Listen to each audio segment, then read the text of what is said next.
A paz do Senhor, meu querido irmão, a paz do Senhor, minha querida irmã, a paz do Senhor, meus queridos jovens. Aqui é o presbítero Celso Godoy e estamos juntos para estudar a lição de jovem, número 7, que tem por título Quem segue a Cristo anda em fidelidade. Isso é óbvio, né? Quem não anda em fidelidade não pode entrar no reino dos céus. Fidelidade é um fator fundamental na vida de cada cristão. Nosso texto principal está em 2 Timóteo capítulo 2, versículo 1. Tu, pois, meu filho, fortifica-te na graça que há em Cristo Jesus. O resumo da lição: o soldado, o agricultor e o atleta são excelentes imagens para refletir sobre a fidelidade de cada crente no reino de Deus. Então o apóstolo Paulo usa essas três personagens, né, para mostrar, para fazer aqui, trazer uma metáfora, né? Metáfora para que, como nós devemos agir, né, se posicionar no reino de Deus. Objetivos são três: mostrar que precisamos ser fiéis ao Senhor como um soldado, saber o significado de ser fiel como um atleta, compreender que precisamos ser fiéis como um agricultor. O nosso comentarista é o pastor Tiago Brasil. O texto bíblico está em 2 Timóteo 2, capítulo 3 ao versículo 6, tá? E, como é de costume, o nosso pastor, o nosso comentarista, divide a lição em três tópicos principais. Primeiro, fiel como um soldado. Segundo, fiel como um atleta. Terceiro, fiel como um agricultor. Então está aqui, né, essas três personalidades, né, esses três elementos para nós trazermos o ensino que o apóstolo Paulo propôs à igreja de Roma, à igreja em Corinto, certo? Então nós temos esses três elementos. E nós vamos começar a nossa lição na introdução. Ao escrever a sua última carta para o seu querido amigo Timóteo, Paulo oferece uma série de orientações. Nesta lição, refletiremos a respeito da exigência da fidelidade como um dos pré-requisitos fundamentais de quem quer seguir a Jesus, partindo de três metáforas importantes e recorrentes nas epístolas paulinas: o soldado, o atleta e o agricultor. Aprenderemos sobre como vale a pena ser fiel a Cristo e aos valores do seu reino. Nessa carta, nessa última carta de Paulo, ele escreve ao seu filho Timóteo. Paulo estava condenado já à morte, né, pelo imperador de Roma. Havia pegado fogo em Roma. Nero, na sua loucura, colocou fogo em Roma e colocou culpa nos cristãos. Como Paulo era um líder principal, então Paulo é preso pelo imperador, tá? E agora ele está algemado, certo? Com cadeia em seus braços, seus pés, e estava pronto, né? Estava já se preparando, sabendo que ia morrer, porque ali seria a sua última prisão. Mas ele não desanima, ele sempre firme, né, cabeça erguida.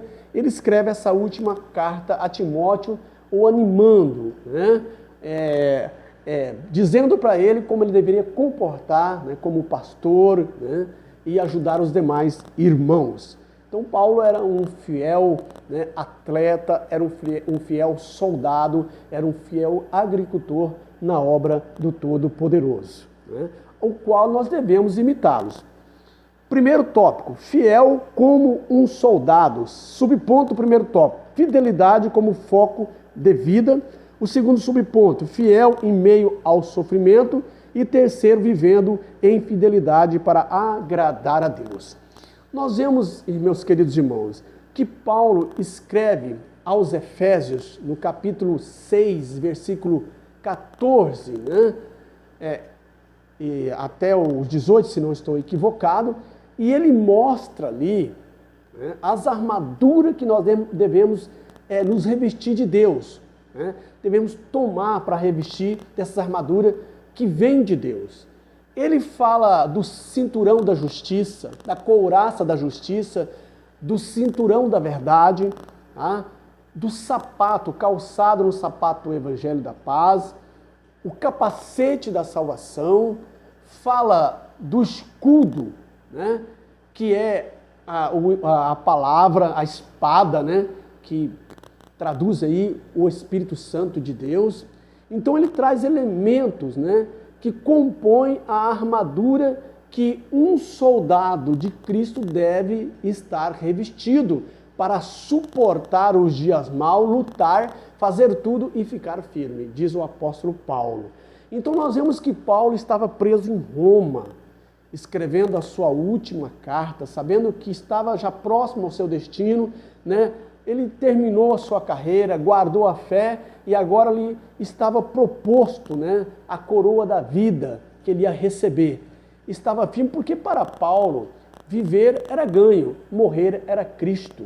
Né? Porque viver, ele vivia por amar os irmãos, mas se ele partisse para a eternidade estaria, né, eternamente com Cristo como ele está.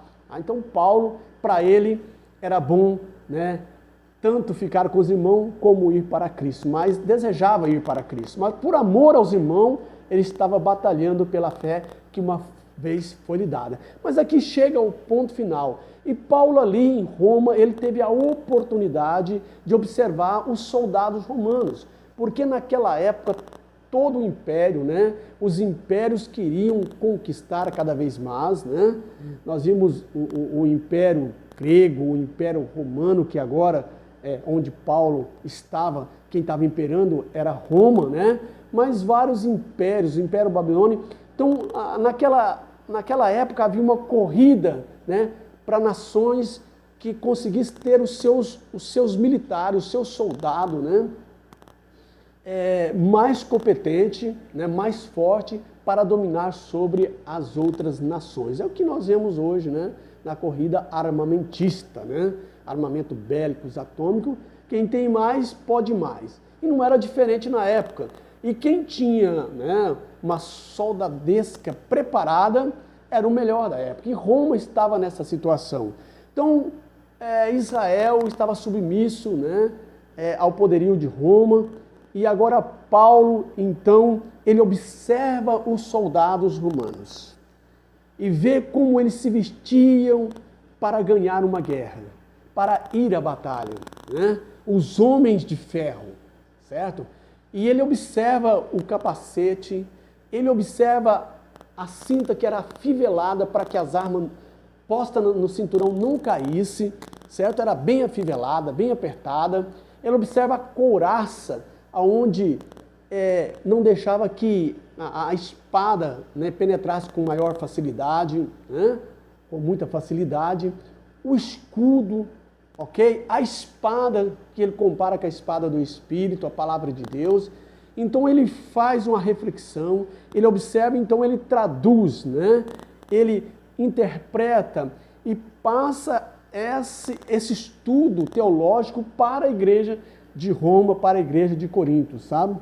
Para a igreja que ele havia fundado, escrevendo essa carta, mostrando para eles a necessidade deles serem um bom soldado de Cristo. Porque ele começa a dizer, revestivos, né, de toda a armadura de Deus. Né? Deveria cingir o seu lombo com o cinturão da verdade. Né? E a couraça da justiça. Isso fala de nós sermos fiel. Tá? Fiel a Deus, apesar das batalhas.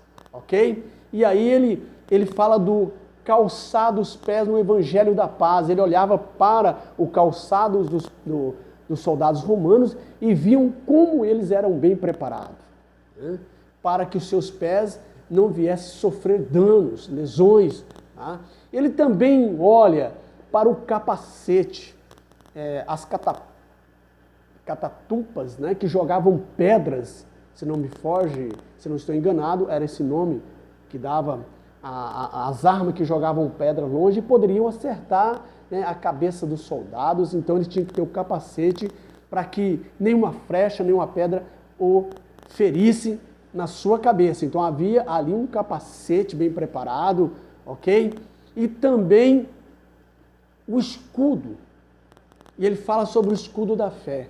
O soldado usava um escudo que tinha uma camada embaixo na proteção do escudo, que quando os dardos, né, que vinham com fogo, certo? Eles punham, né, um certo líquido que inflamável, eles acendiam as flechas e soltavam no soldado. E aquilo batia no escudo que eles estavam na frente preparado, ok? E com aquela camada umedecida, então o escudo apagava. Apagar, ele fala apagar os dardos, com o escudo da fé, apagando os dardos inflamados do maligno, né? E com isso, eles avançavam com a espada para ofender o inimigo, no fronte. E Paulo fala para nós, a espada, nós temos que estar preparado com a palavra de Deus, apto para usar essa palavra como espada contra o inimigo da nossa fé, ok? E ele, depois dele dar toda essa instrução para as igrejas, tanto em Roma como em Corintos, ele diz, olha, para obter essa armação, precisa de um esforço. E qual é esse esforço? Como se obtém essa armação? Somente através da oração, orando sem cessar, orando em todo tempo com súplica, tanto para o soldado como para aqueles que estavam na linha de frente, o general que estava comandando, o líder, certo? Para que eles pudessem lutar firmemente. Tá? Então ele informa a igreja como eles devem obter essa armadura de Deus, tá? Que era o escudo da fé, o capacete da salvação, certo? O calçado do evangelho da paz, o cinturão da justiça, a couraça da justiça, o cinturão da verdade, tudo isso era obtido pela oração. Precisava de esforçar, né? Ter período de oração, buscar a Deus, consagração para obter. Então Paulo observa os soldados romanos e passa essa teologia, né? Que vem de Deus, que vem do Espírito Santo, para a igreja ficar preparada. Avançando para o nosso segundo tópico, tá? Nós temos aqui fiel como um atleta, né? Aqui também temos aqui, Paulo era um observador, era um homem sábio, e ele sabia tirar, né, as conclusões daquilo que ele via, daquilo que ele presenciava, e ele pegou o mesmo método de Jesus. Jesus usou parábolas, né? A pedagogia que Jesus usou foi as parábolas, as histórias, né? A linguagem figurada, e Paulo não foi diferente. Ele via, né, o cotidiano das pessoas, dos países, das nações onde ele começou a evangelizar, a sua cultura, então ele fazia um apanhado e colocava, né, na sua teologia e passava esse ensino para a igreja. Então Paulo agora está na cidade de Corintos, né? E ele observa ali os atletas. A igreja de Corintos era uma igreja, aliás, a cidade de Corinto era uma cidade esportiva, tá? Ali tinha o esporte olímpico, né? Onde se ajuntava a cidade adjacente para participar desse atletismo, que era a corrida e o boxe, né? A luta. E Paulo observava isso, que eles lutavam, que eles corriam, cada um representando a sua cidade, a sua comunidade, certo? E eles corriam para ganhar um prêmio, né? Eles lutavam, davam soco, não como dando ao vento, mas para derrubar o seu adversário, para ganhar a luta. E se eles ganhassem, eles ganhavam um prêmio. O atleta que chegasse primeiro ganhava um prêmio também, era como nos dias de hoje, porém mais rústico, né? E há alguns tempos atrás, né? Então Paulo, observando isso, que eles ganhavam uma coroa de louros, feito de pinheiros, de figueiras, né? Teciam elas e colocavam na cabeça do atleta vencedor. Com o tempo aquilo murchava e entrava no esquecimento. Mas ele faz uma comparação muito linda, que nós como atletas de Cristo não corremos, eles corriam por uma coroa perecível, mas nós corremos por uma coroa incorruptível, imperecível, e que nós devemos dedicar como os atletas ali de Corintos, que eles se abstinham de certos alimentos para manter a forma, que eles faziam certo exercício exaustivo, que chegava à exaustão, certo? Eles não tinham tempo para estar na balada, como hoje, né? No shopping, mas eles estavam dedicando porque eles tinham um foco, eles tinham um objetivo. Paulo observa isso. Os atletas, eles agonizavam de tanto exercício para obter, né, a forma, a pesagem certa, para eles não perder, para representar a sua cidade e ganhar a coroa. E ele passa isso para os crentes de Corinto e para nós hoje, que nós devemos nos abster, né? Nós devemos não estar envolvido nesse mundo, né, com as coisas desse mundo.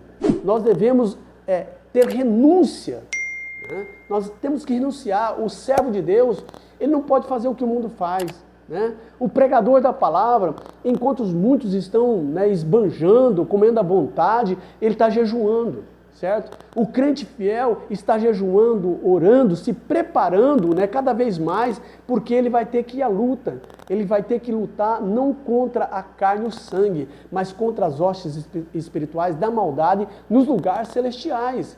E essas armas, né, o atleta tem que estar preparado, ele tem que estar no peso certo, ele tem que estar super preparado para ele ganhar, né, esse esporte. Para ganhar e não perder, para representar, né, aqui, eles representavam a sua cidade, aqui nós temos que representar a nossa igreja, a igreja de Cristo Jesus.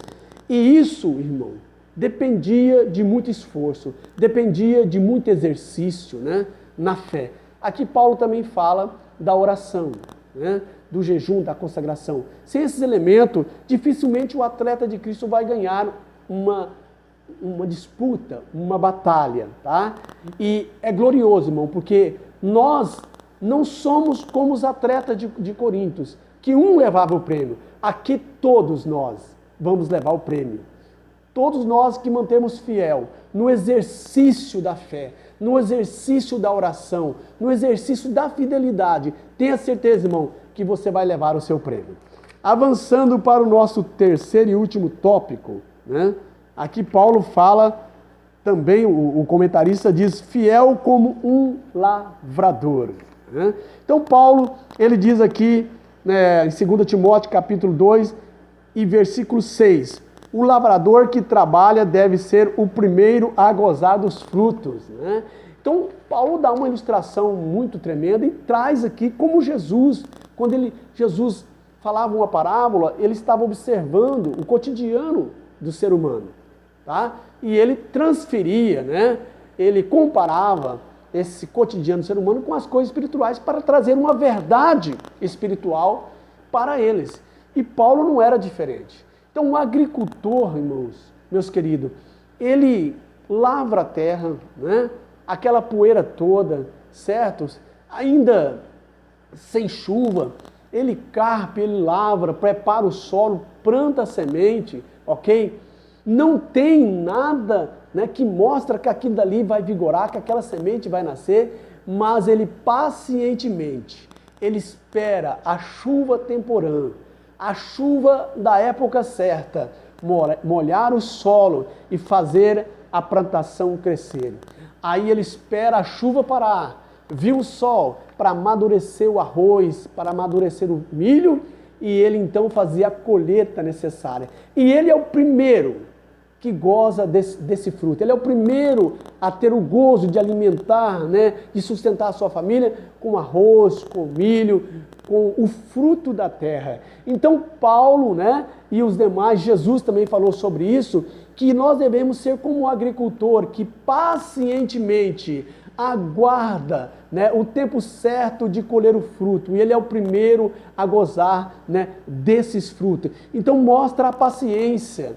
Muitos crentes, né, têm desanimado, às vezes têm desistido da carreira da fé, porque há muito falam que Jesus vai voltar e até hoje não voltou, mas o apóstolo Paulo disse que para Deus 1000 anos é como um dia e um dia é como 1000 anos, porque nós devemos esperar, como o apóstolo Paulo, que naquele tempo já falava da volta de Cristo, e quanto mais hoje nós estamos mais próximos, né, a nossa fé próximo da volta do Senhor Jesus Cristo. Então, sejamos como os agricultores, esperamos com paciência, porque no tempo certo Deus nos dará a vitória, nos dará a abundância, né? Nos dará a colheita do nosso trabalho e nós veremos o fruto, né? As almas que ganhamos para Ele. Então Paulo faz essa metáfora, né? Do soldado, do atleta e do agricultor. O soldado fala do foco, né?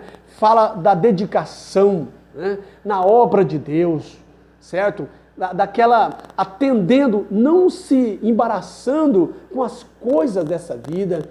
O atleta, Paulo fala do esforço exaustivo, de não desanimar, mesmo com contusões, mesmo levando, né, às vezes pregando a palavra, levando desaforo, levando palavrões, tapa no rosto, né, e até se machucando, mas como atleta, firme, exaustivamente praticando a palavra de Deus, pregando a palavra de Deus. E por final, o lavrador, né? São 3 personagens, 3 elementos.